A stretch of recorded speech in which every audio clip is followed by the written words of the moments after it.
Ni saya nak rekomenkan korang satu sabun khas ataupun satu pencuci khas untuk bilik air. So yang ini korang nak bersihkan cermin, korang nak bersihkan sinki, nak bersihkan apa semua sekali, dia tak berbelak. Itu yang paling best tu. Kau tengok ni cermin muka ni. Ni cermin muka ni, bila korang lap macam ni, biasanya korang kena effort lebih sikit. Betul tak? Korang nak kena bersihkan, lepas tu nak kena lap dengan tisu lah, nak kena lap dengan itulah apa semua sekali kan.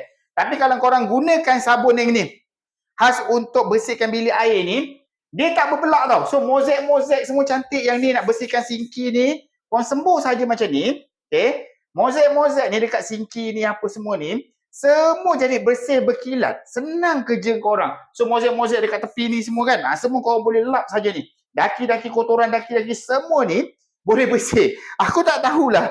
Aku dah guna, tapi dia memang betul-betul berkesan. Sebab itulah aku nak recommendkan dengan korang. Kalau korang nak bersihkan bilik air, korang tengok cermin ni. Kan? Ini belum kering lagi ni. Pun dah nampak dah, dia memang tak berbelak. Betul tak? Selalu kalau kita bersihkan cermin, dia berbelak apa semua sekali kan. So yang ini memang betul-betul function lah, senang cakap. So yang ini aku nak recommend dengan korang.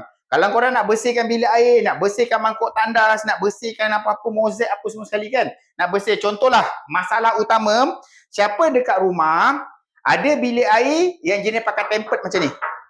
Betul tak? So nanti dia akan ada kesan macam watermark, kesan watermark.